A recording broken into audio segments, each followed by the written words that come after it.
새 잎이 펼쳐지는 걸 보니까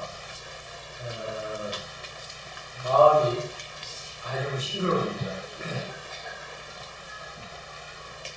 잎이 이제 새로 펼쳐진다는 것은 자연현상입니다. 사람도 자연의 한 부분인데 우리 마음 속에서 묵은 먼지들을 털고 저렇게 새 잎을 피울 수 있어야 됩니다. 사람은 좀 달라져야 돼요. 똑같은 생활을 배팅하게 되면 한 세계가 지겹습니다. 우리 순례에서 이렇게 계절의 변화가 있다는 것은 그런 변화 속에서 우리들 자신도 뭔가 변화를 가져오라는 그런 소식일 수도 있습니다.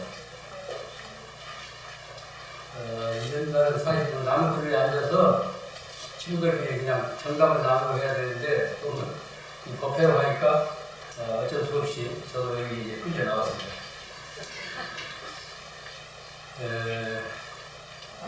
이 얘기하기가 좀 끔찍합니다만 이번 중국 영해기 추락사고 소식을 듣고 여러 가지 충격을 받으셨을 줄 믿습니다.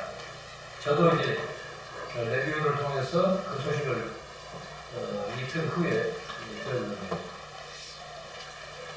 이런 참사 소식을 듣고 어떤 생각을 하셨어요?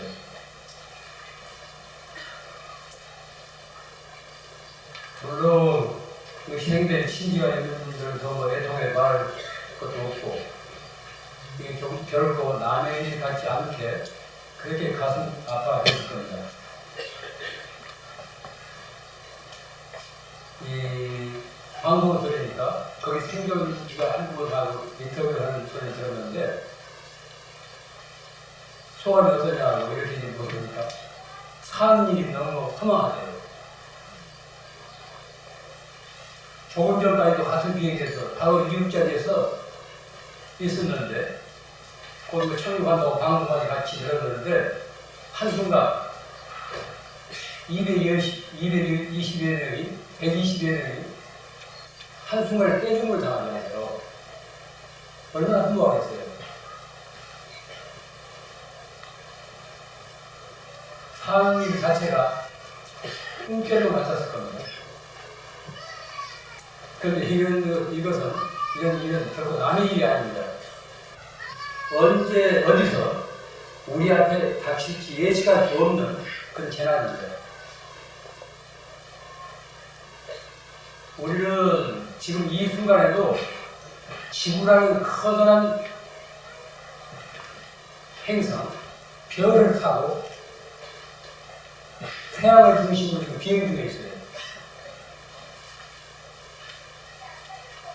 우리가 지금 이 비행기를 타고 커다란 이 지구라는 행성을 타고 지금 비행 중에 있습니다.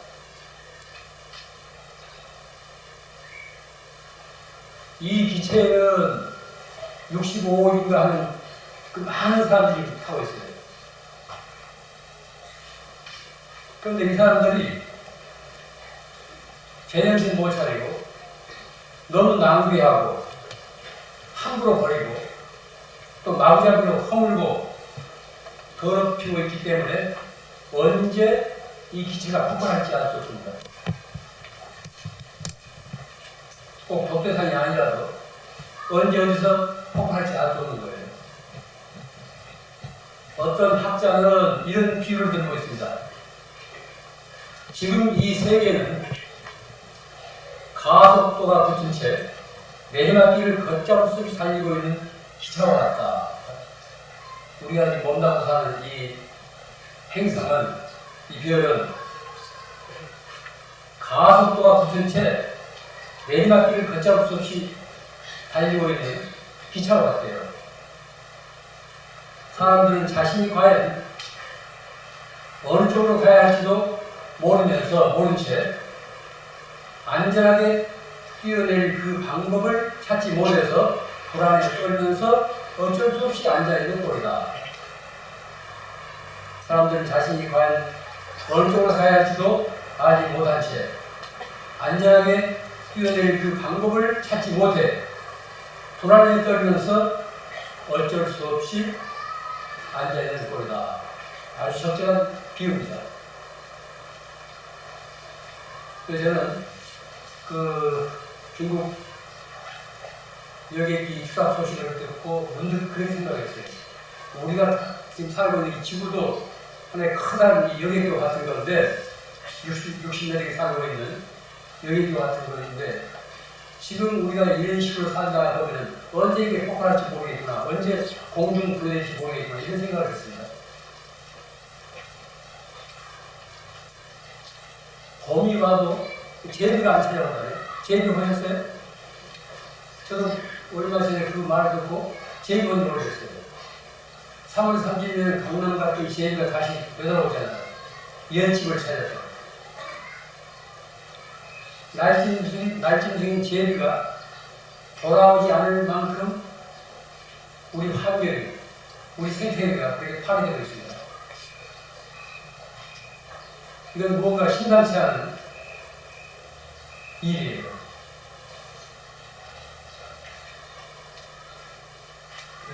우리가 산다는 것은 우리들 한 사람 한 사람에게 주어진 행운입니다. 우연이 아닙니다. 삶이란 우리들 한 사람 한 사람에게 주어진 행운이에요. 그 행운은 항상 지속되는 것이 아니고 한시적입니다. 한정되어 있어요. 우리가 지금 살아있다는 것은 얼마나 고마운 노래입니까? 우리가 지금 살아서 이렇게 맞이하고 있다는 것은 얼마나 고마운 노래입니까? 살아있기 때문에 새잎이 보다는 실록의 그늘 아래서 이렇게 모였습니다. 일찍 가버린 사람들과는 다시 만날 기약이 없기 때문에 아쉽고 슬픕니다. 그러나 이런 만남도 영원히 지속된 것은 결코 아닙니다. 다 한때예요. 한때를 헛되이 보내게 되면 우리에게 주어진 그 행운을 등지게 되고 또한 후회를 하게 됩니다. 옛글에 이런 표현이 있습니다. 꽃이 피워지기 또 한 해, 한평생 몇 번이나 둥근다는 걸까? 꽃이 피워지기 또 한 해, 한평생 몇 번이나 둥근다는 걸까? 우리가 지금 보름달 달마다 볼 것 같지만 날씨가 안 좋아서 볼 수도 없고 바빠서 뭐 텔레비로 오느라고 쳐다보지도 못했고 또 등등 이래저래해서 달이 떴는지 마는지 자연현상이 어떻게 변하는지 무슨 것이 피는지 전혀 모르고 지내는 경우가 얼마나 많습니까? 지금 살아있다는 사실에 고마워해야 됩니다. 한때인 그 행운을 헛되이 낭비해서는 안 됩니다. 그리고 보람있는 인생을 위해서 각자 어떤 삶의 목표를 세워야 됩니다. 늙는다는 것은 그 죽음의 문제에 한 걸음 한 걸음 다가서고 있는 거예요. 그런데 죽음에 노소가 없습니다. 늙는 사람은 죽는 게 아닙니다. 예측할 수 없어요. 보람있는 인생을 위해서 각자 삶의 목표를 세워야 됩니다.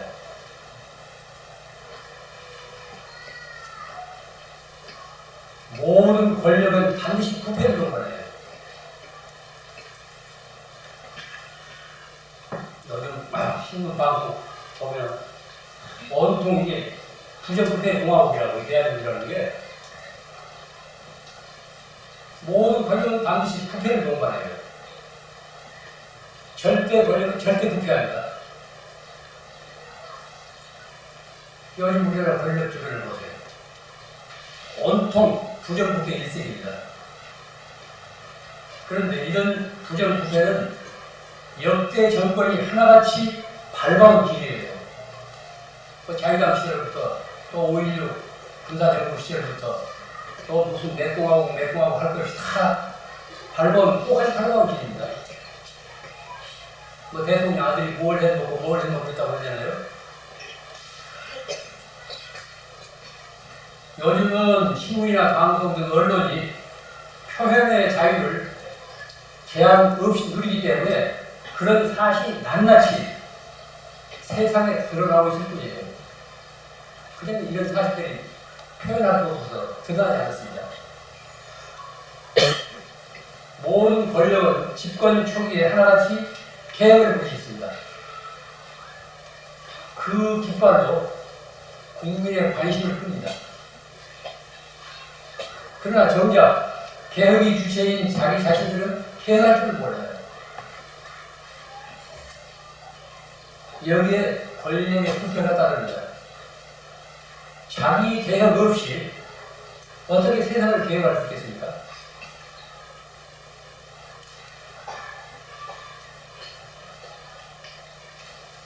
저는 곰곰이 이런 현상으로 생각하게 됩니다.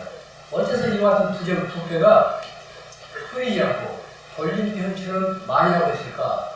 정치하는 사람이나 공무원이나 어떤 양식을 지닌 인간으로서 삶의 철학이 그 질서가 없기 때문이 아니겠는가 이런 생각을 하게 됩니다. 물론 알려지지 않지만 청렴한 공시가 얼마나 많습니까? 그건 알리지 않고 있어요. 자기 가정을 희생해가면서 평생 그 국가와 국민을 위해서 봉사하는 수많은 일꾼들이 얼마나 많습니까? 알리지 않고 있을 뿐이고요. 이런 부정부패의 원인을 가만히 저는 생각해 볼 때 부자가 되고 싶은 이 욕망 때문이에요. 남보다 잘 살고 싶은 욕망 때문에 40년, 50년 된 그 아파트에 뭘 어떻게 채웁니까? 공급까지 채울 수가 없잖아요.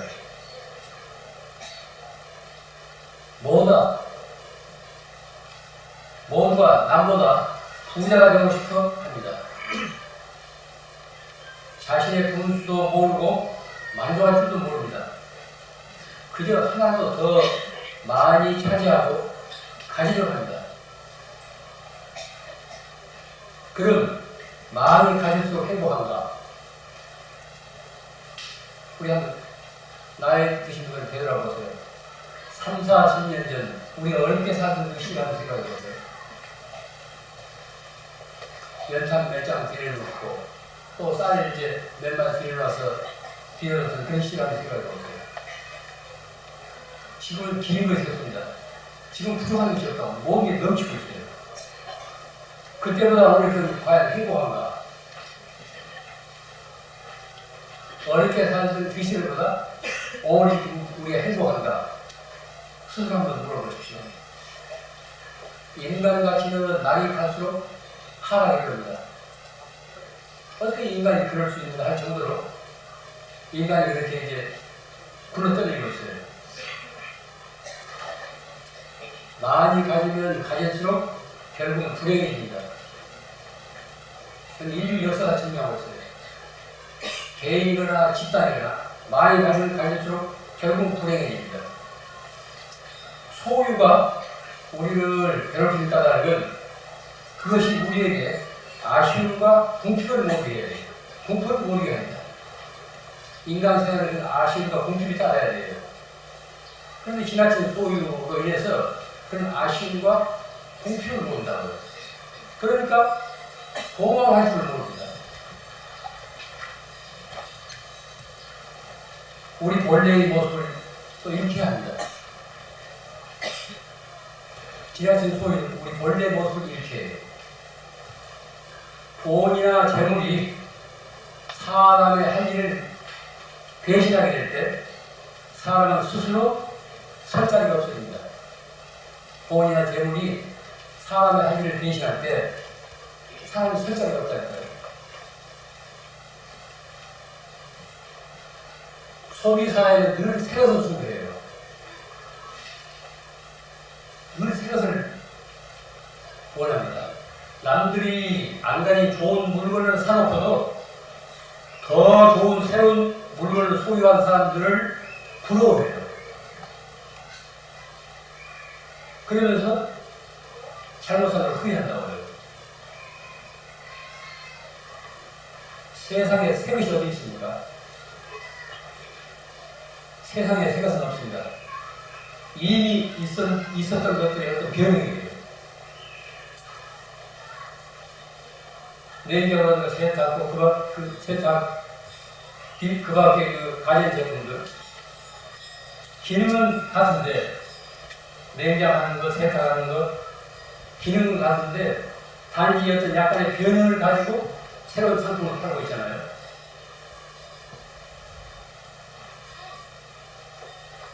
우리가 필요한 기능을 취하면 됐지 그런 유행을 따르다는 끝이 없습니다. 늘 목마른 상태예요.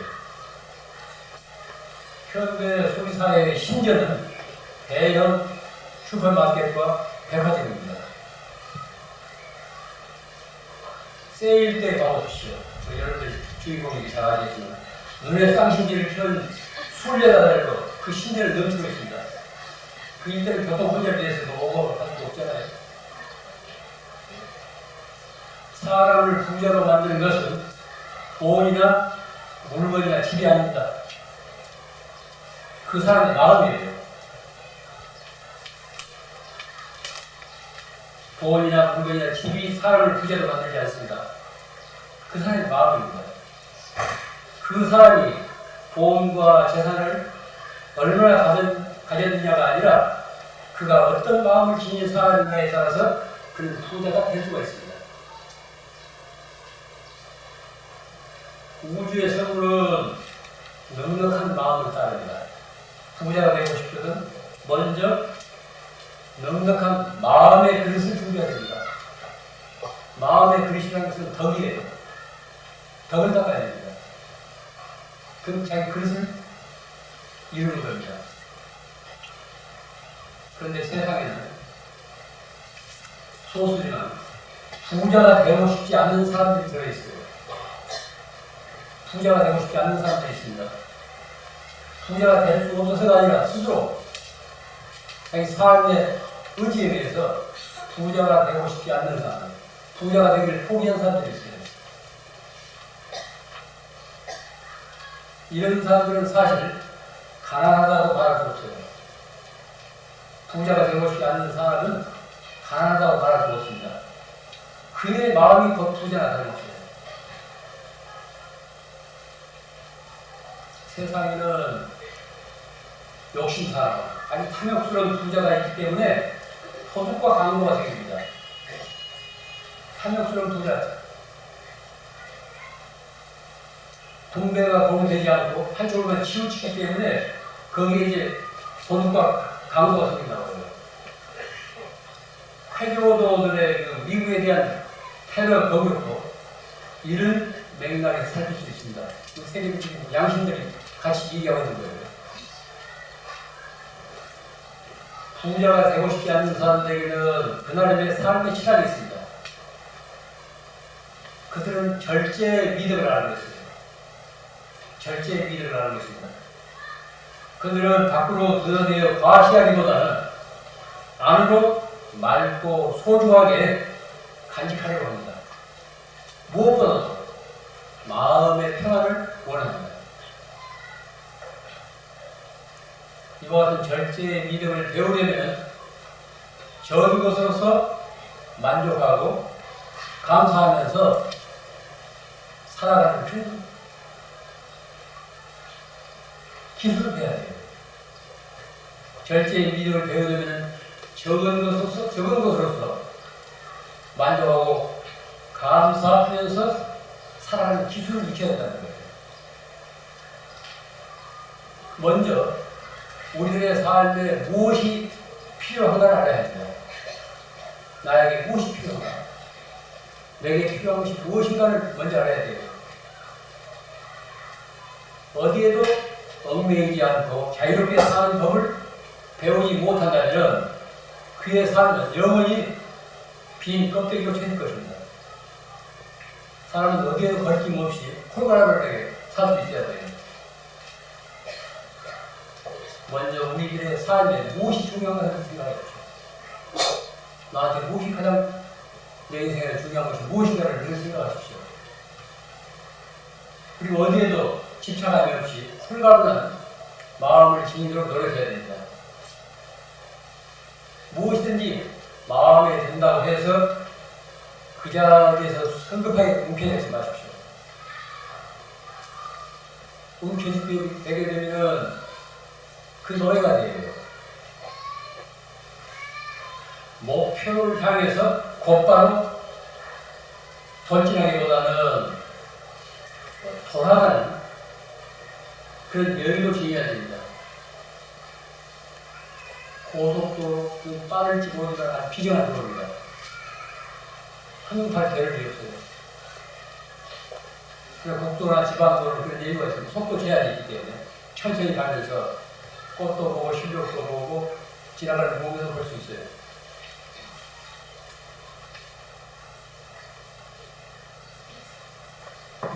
어떤 목표를 향해서 성급하게 곧바로 돌진하게 되면 인생이 만연됩니다. 여유를 가지고 즐길 줄 알아야 돼요. 또 어떤 사람이 좋다고 해서 금방 전화질을 하고 그저 만나서 어디 뭘 먹자고 이렇게 이제 다가서기보다는 이만치서 바라보면서 그리움을 익히는 삶의 기술도 있어요. 현대인들의 그리움이 없어진다고. 그리움이 없어지고 모든 게 뭐라도 생기게 되니까. 뜸을 들이지 않고 그냥 바로 꺼내 먹으려고 하잖아요.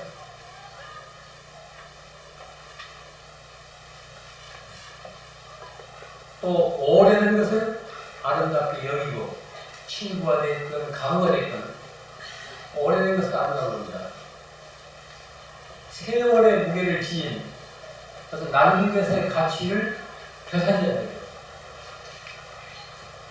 뭐 새로운 상품이 나왔다고 해서 부담따라서 버리고 그러지 마세요.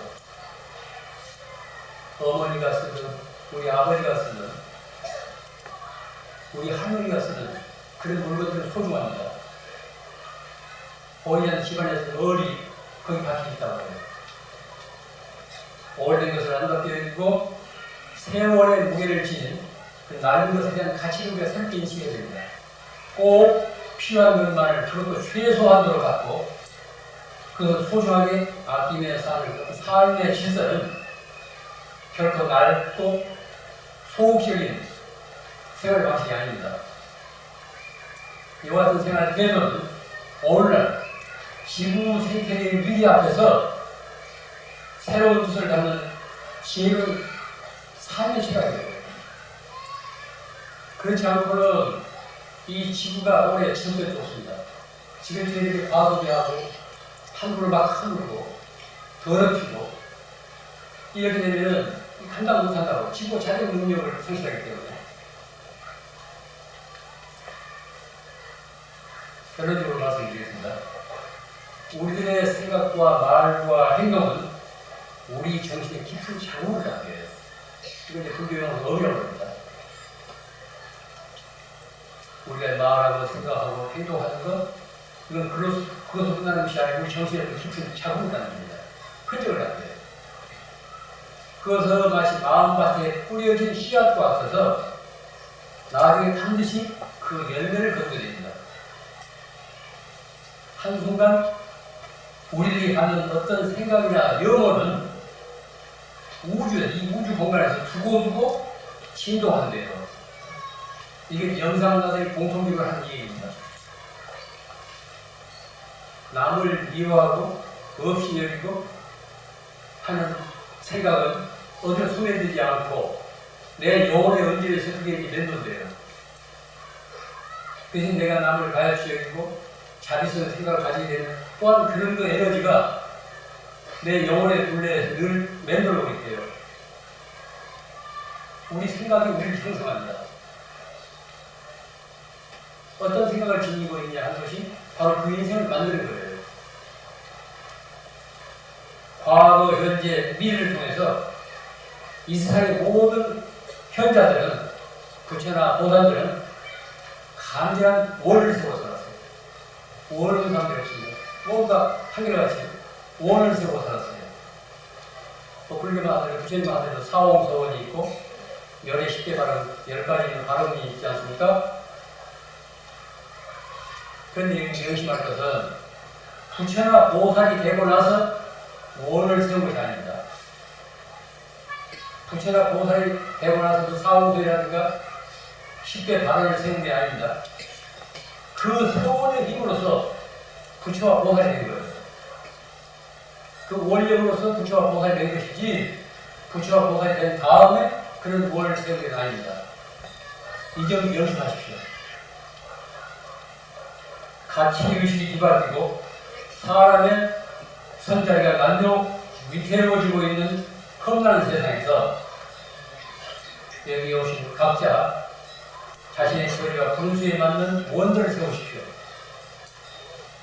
그 원의 힘이 우리들을 삶의 목표에 다가서게 하는 것입니다. 추상적이고 막연한 원이 아니라 구체적이고 실현 가능한 그 원들을 세우십시오. 원을 지닌 사람은 그 어떤 바람에도 꺾이지 않습니다. 끝으로 제가 이런 자리에서 책 소개하는 것은 이례적인데 하도 제가 감격이 있는 책이라서 책을 하나 소개를 해요. 책 이름은 프로그램을 뽑은 사람들이에요. 프로그램을 뽑은 사람들. 이 책은 정의 프로그램으로 상징되는 물질 문명, 그것에 의존해 살아가는 삶을 거부하고 자연으로 돌아가 자연의 일부로 최소한의 도구만을 사용하면서 자립적인 삶을 살고 있는 사람에 대한 이야기예요. 기계를 물리치고 영혼을 풍요롭게 하는 생활 방식을 보여주고 있습니다. 미국에서 살고 있는 사람들이에요. 오늘 같은 그 발전된 사회에서 부디 자동차를 타지 않고 자전거 마차를 타고 다녀요. 텔레비전 같은 라디오는 일체 집안에 들여놓지 않습니다.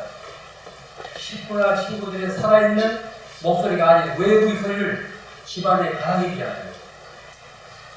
전기 대신 촛불이나 기름불이나 쓰고 삽니다. 또 선수 농사를 지어서 자급자족해요. 잉여 농사물에 대해서는 서로가 이제 물물 교환을 합니다. 그들은 인생을 아주 검소하고 소박하고 철저하게 살아갑니다. 과거로 돌아감으로써 미래를 선택하자는 뜻에서 엮은 그 책이에요. 나머지 제가 하고 싶은 얘기는 이 책을 보시면 거기에 다 수록되어 있습니다. 제가 마치겠습니다.